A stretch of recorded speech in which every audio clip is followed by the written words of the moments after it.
Hello, everyone. Welcome to OT Insight. Today, we are talking about the specific NIST guidance that applies to OT environments. If you run a plant, a substation, a water facility, or any kind of industrial operation, you've probably seen NIST reference in assessments, in audits, reports, but many OT leaders still ask, basically the same question. What exactly does NIST mean for my environment, about my uptime, my safety, reliability, those all come first. So we're going to break that down today. We're going to try to break it down. Which NIST documents truly matter for OT? There's so many. And what they actually give you and how to use them to make real decisions, not just infamous checkbox security, which we don't want to do that. Today, we're joined by Tiffany Harbour.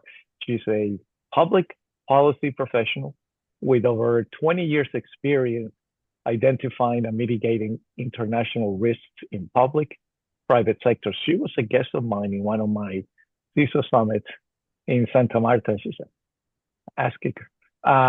She's a leader for cross-sector efforts and collaboration with government authorities, trade associations, non-governmental organizations, and civic groups to address strategic outreach, resilience, and policy.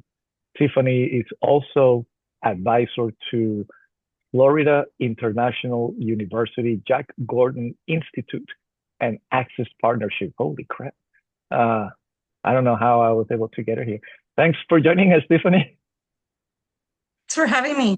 This is such an important topic, and I'm glad to talk to you about this NIST component because I know that in Colombia, we talked about when NIST was first going to launch governance as its sixth component Remember that? for the Yeah. cybersecurity framework. Yeah. And now we get to understand how NIST is actually being referenced and yet still misunderstood in the OT environment. Exactly. So let's start by narrowing the scope. When people say NIST and OT security, what guidance are we actually talking about? So that's a great place to start. So because the term NIST gets used very loosely, especially in OT conversations, we usually hear, oh, we follow NIST or this NIST requirement, this edict, this statement.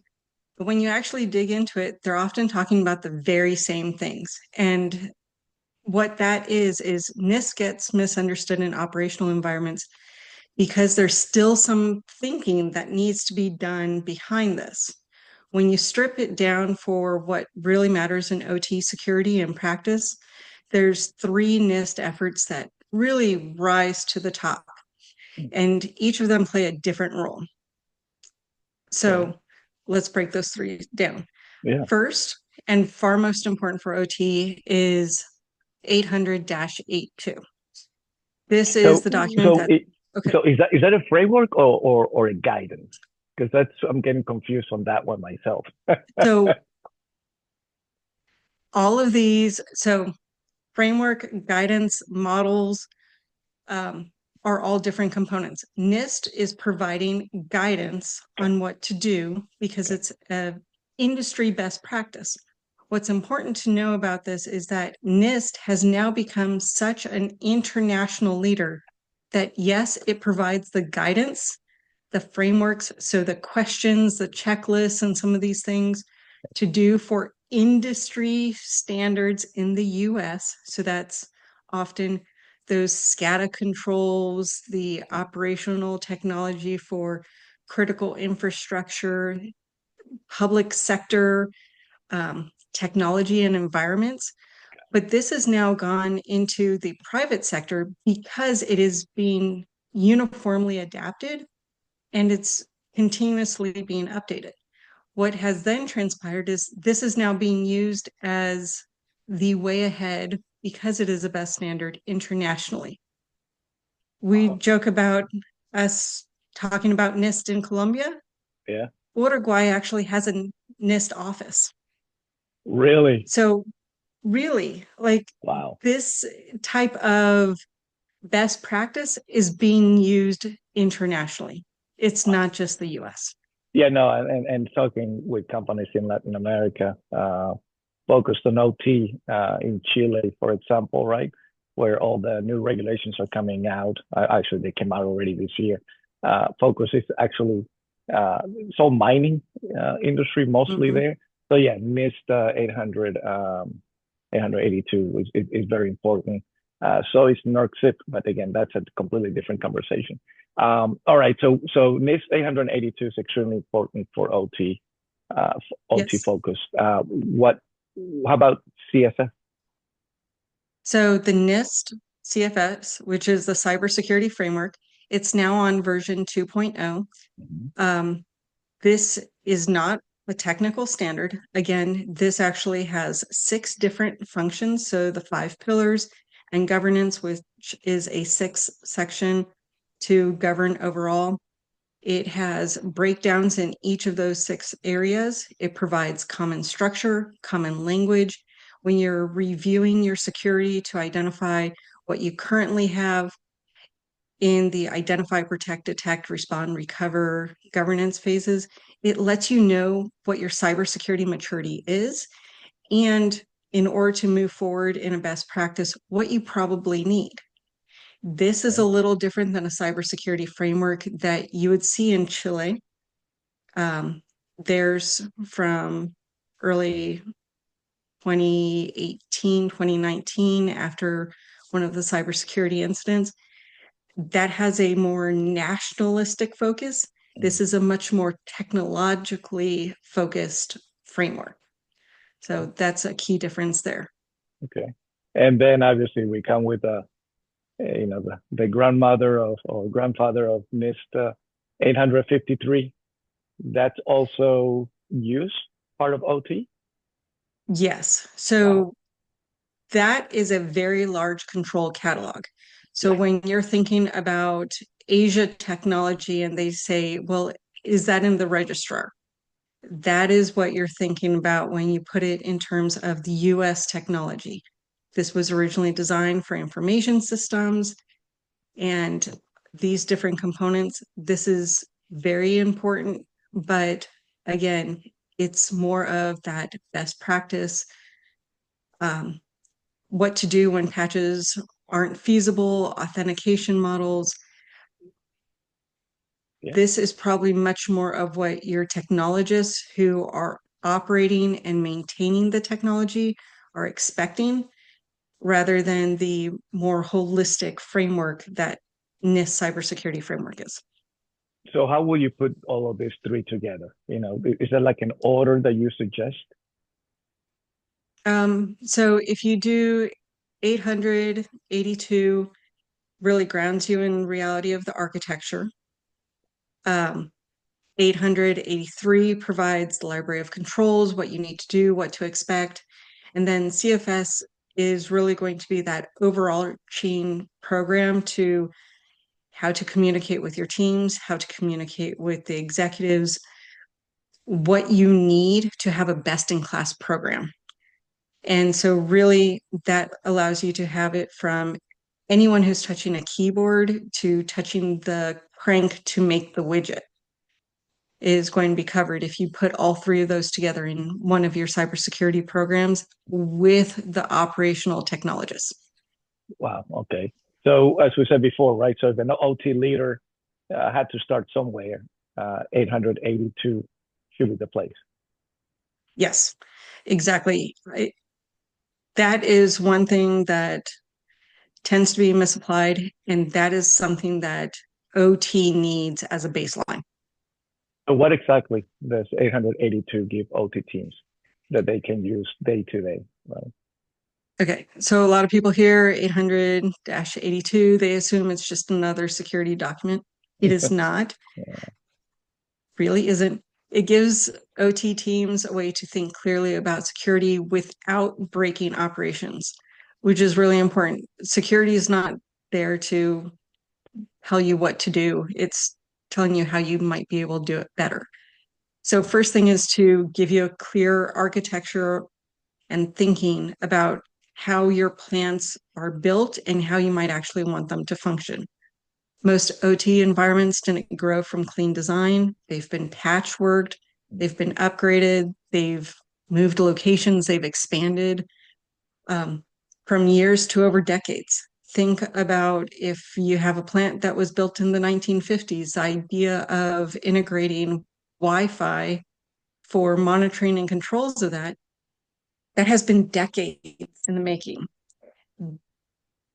882 allows for you to understand how networks expanded, how vendors got put in, engineers, and look at that environment in almost a semi-flat way to look at how you can build trust among the systems. That's It allows for very practical questions when you look at it that way. So, okay. what are the functional boundaries of the plant? Which systems truly need to talk to each other? Where's their data dependency? That's interesting because I work for an OT vendor. I'm going to say who it is. People can look me up on LinkedIn. And that is one of the things, one of our mantras, right? Not only the visibility, but also collecting all the data, but also assessing the data. There's no risk. You don't do anything with a whole bunch of information with no context, right? Right. Most of the work that people will say the difficult thing is the discover part. And yes, it is difficult, but there's a lot of tools, technology there right now. The question is, what do you do with this information? That's always where we get stuck, right? And so we're going to have a conversation with another expert later on, focused on AI in OT environment, specifically because of this reason, right?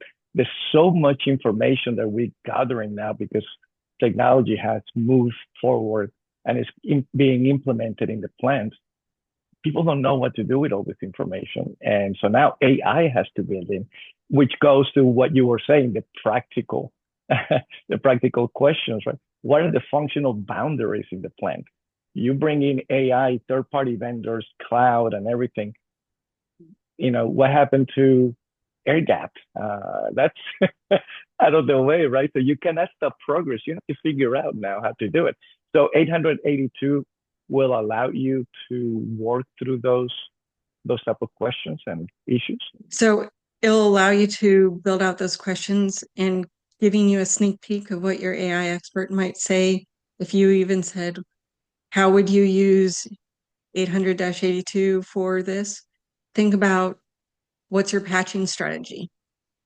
What are the different controls on the different system? Give me a catalog. Which ones have different software monitoring, and identify how frequently patches might need to be updated, and give me a calendar of this with alerts and updates. That is a great place to start of helping to synthesize a lot of data, because some systems simply cannot be patched on an IT schedule. You don't know where there might be dependencies. Did something get patched, but now you have to patch something else? That air gap and network isolation. This is where there are really smart people in the world, but if you're using technology to help increase the productivity of your plant, use technology to help increase the productivity of your technologists. That's a good way to put it. And switch it. You have to enable, right? The Yes. experts, not just give them another tool that is going to make their lives more difficult. I read a book not too long ago, and they were talking about um, the state of a lot of the plants right now, where we don't have the issue about human resources, right? Where we don't have enough people coming into the industry, but we have a lot of people already leaving the industry. As you said, plants were built in the 1950s. A lot of them are no people; they're no longer around, right? They go away with all of their secrets. Oh, there goes my little pod. They go away with all of their secrets, and then everything has to restart again. So how does 882 help with things around roles, responsibilities, and so forth? So This actually helps define who is responsible for what. So who approves remote access, who manages controls, who monitors activity, who responds when something goes wrong at 2 o'clock in the morning.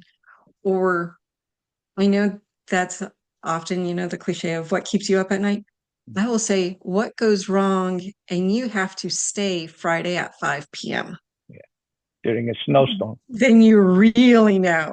Yeah. But this matters because in an incident, confusion costs a lot of time. And in OT, time often translates directly into operational impact. Your plant shuts down.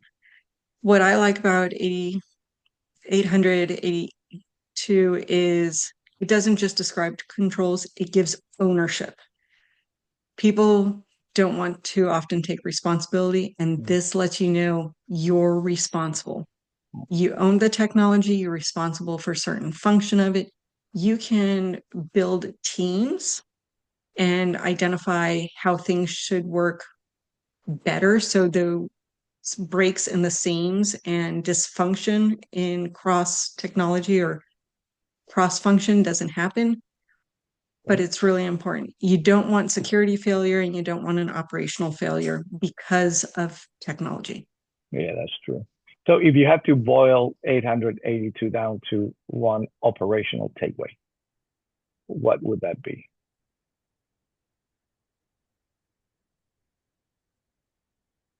This will help solve for the headache of an incident if you actually implement it because you don't have to think in the moment of crisis. Oh, that's usually what happened. I remember we had one event. We had a CISO of a company that was victim of a ransomware attack, and when they went ahead and they executed their their playbook, he realized that a lot of the executives were introducing each other for the first time, and he's like, "Oh my God, I'm done." One organization I worked with, and I think the scariest thing was when they tried to use their playbook because of an incident, 80% of the people had left and they had never updated it. Yeah, that's not the right time to find this out. No. Going back to our NIST CSF or NIST frameworks and standards. So that's 882. You love 882. You're a fan. You recommend that's usually where we need to start. So I want to keep an eye on that one. Okay. But NIST CSF 2.0, mm-hmm. How does it fit into all of this for OT teams? A lot of people hear CSF and immediately think IT or compliance. Well, that's why this conversation is so important, right? Mm-hmm. The CSF gets misunderstood in OT because people expect it to behave like a technical standard. It's not a regulation. It's not an edict from a Department of Commerce. That's not what it's designed to be. So CFS works best in program management, communication frameworks. Again, this even has that governance function. So you're learning how to speak with one another in a common lexicon. It's not a technical manual. It doesn't tell you how to deploy a firewall. It doesn't tell you how to tune an IDS. It doesn't even tell you who to call when there's a ransomware incident. What it does give you is a way to talk about security in a consistent, structured way to identify where you are on that cybersecurity maturity positioning, identify where your risks might be, because security decisions don't live in one team, and you're going to see the expanse of the cybersecurity environment with the CSF. Okay, so it's more about structure than controls then. Yes, exactly. CSF gives OT leaders a backbone to organize the program. When you look at identify, protect, detect, respond, recover, and then governance, how it goes through all 5 of those components, it's really how the OT environment should actually operate if it was developed holistically to protect the environment regardless of the seams. So, Okay. for example, identifying OT is not just an asset list and spreadsheet like you would think of. It's asking you, can you do an inventory? Do you know what assets actually exist in your environment? What's the data dependency? How do they communicate? Who might the owners be? And then that helps you move from identify into then you can decide how and where you're going to protect those items, what needs to be done to detect an intrusion or breach or event, how to respond in that case, how to recover, what documentation is going to be needed for governance. Yeah, This helps you get to those critical conversations. It doesn't tell you how to do it. perfect. So, and I know previously we talked about the importance of visibility, right? Assets, communication, understanding everything. So all that stuff really, really matters. Right. This is the framework to allow for transparency. Without visibility, everything else is guesswork. Oh God. So when it is Yeah. in an event, you don't want to be guessing. So when you're looking at specific events like where you need to look at protect and OT, it's not about piling on tools. It's about can you identify your segmentation, your access controls? How are you actually hardening your environment? In detect, where are your programs actually struggling to detect events? So this might have you actually look at what are your previous incidents? Did you have logs? Did you have alerts? Did you actually have anyone working at 2 a.m. when network traffic spiked and there was unique behavior on the networks? Yeah, Um, that's true. there's a lot to be learned by understanding what your environment looks like, doing inventories, identifying where you are in your maturity. Great. And we only have about 7 minutes. And so let's go ahead and jump to 853. So we understand 882. We start Mhm. there. CSF guidance and communication. 853, it's all technical then, right? This is all your catalog of controls. Yeah. So if you want to totally geek out, this is the powerful NIST document that you want. Um, this is at core a very broad control catalog. It was originally designed for information systems, especially for the federal IT environments. Remember, NIST has originally developed these items for the federal system. That doesn't make it wrong. Just there are going to be certain technologies in this catalog that may not apply to your OT environment, but again, context matters. And So that's one thing. I'm sorry, that's one thing that a lot of people should understand, right? Just because it calls for all those controls, you don't have to have all of them. I've seen CISOs that actually taken the 853 and made them into the cybersecurity policy. Like, alrighty then. but that's if you know what's in your system and your entire environment, and you're looking at this catalog, you can understand how to put discipline and account management and a structure in place that's going to allow for that technology to bridge those seams and execute an environment cleanly, seamlessly, and effectively without all the bells and whistles. You may not need those bells and whistles. That might be because of a different variation or system that was for an electric grid that was rolled out in 2004 and has no application to this OT environment whatsoever. Hmm, okay. And so, all right. So the the 853, though, I mean, in my Mm-hmm. experience, right, when I was working with some of the states, um, it's usually driven by audit, right, and not by engineering. I'm assuming we see the same thing in OT environments? That, yes, that's right. The mistake usually starts with 853 and trying to force OT to conform to it. Um, you got to flip that around. So you start with 882 to establish your context, Oof. identify what your environment looks like.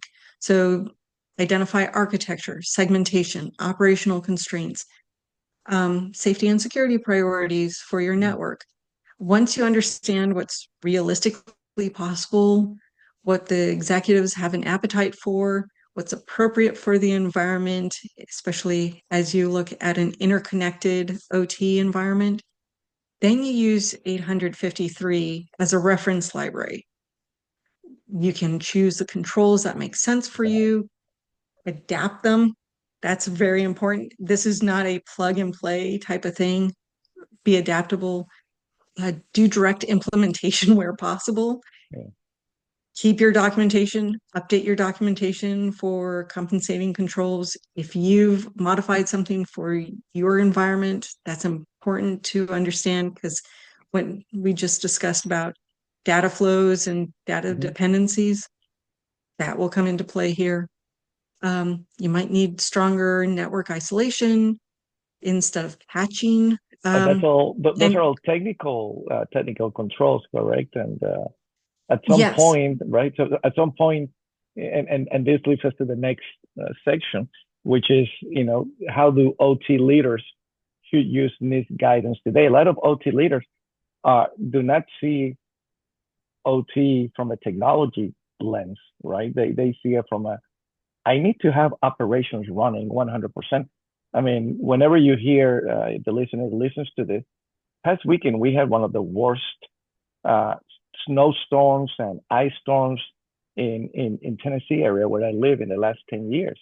And we had power outages everywhere, right? Those are the concerns. So, segmentation and conduits and all that stuff, that's beautiful. That's all technology. How do you then tell leaders, OT leaders, this is how you should use the NIST guidance today? How will you bring that to them? so that's a great question. I would really ask the executives, you're asking for a technical solution when probably what you're really asking for is how can you reduce risk and maintain operations at a best uh, ROI. With that being said, the different NIST components, 852, 853, and CSF, give a way for OT leaders to explain why certain investments matter and how they can tie to the operational risk, what it looks like, define their environment, and explain or even justify the funding for that component so that way it has a more consistent uptime.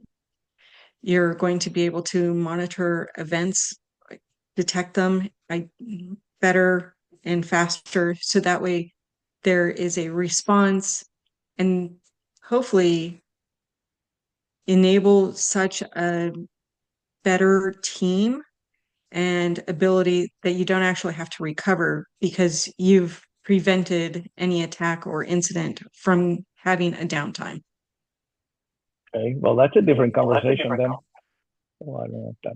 That's a much different conversation. And a lot of people forget that you have to justify your budget at the end of the year. And people will remember the worst thing that happened and not want to give you more money.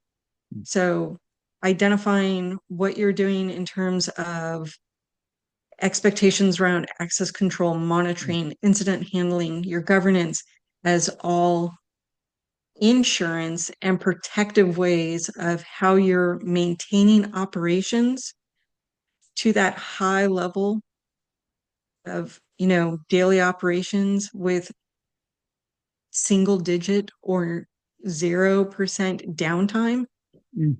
is incredible. Okay. That's what OT, you know, incorporating cybersecurity across its landscape can do. It's really a non-negotiable in when you're looking at Yeah, security and availability. and availability. Yeah. So as we wrap up, what is the key takeaway for OT leaders that you want to leave them with? NIST, its frameworks and guidelines do not give you the answers. It gives you a structure. Damn. This is a way to actually think about your environment and what you want it to look like in its future state, evaluate where you currently are, and learn how to bridge those gaps in industry best practices. Right. And so when this only shows up in reports and audits, right, you basically underusing it. So when it still shows up in those audits, this is one of those ways where you are taking that opportunity to benchmark where you are, see where your maturity is, and then move forward, because moving forward is going to allow you to be able to identify those risks and prevent attacks, breaches, or cybersecurity incidents. Perfect. That's a strong close. And Tiffany, thank you for your time. Thank you for being here with us. That wraps this episode of OT Insights. If this helped clarify how NIST guidance actually applies to OT security, share this episode internally, start the conversation, and as always, stay safe, stay secure, and we'll see you next time on OT Insights. Great seeing you. Thank you, Tiffany. Thank you, Ed.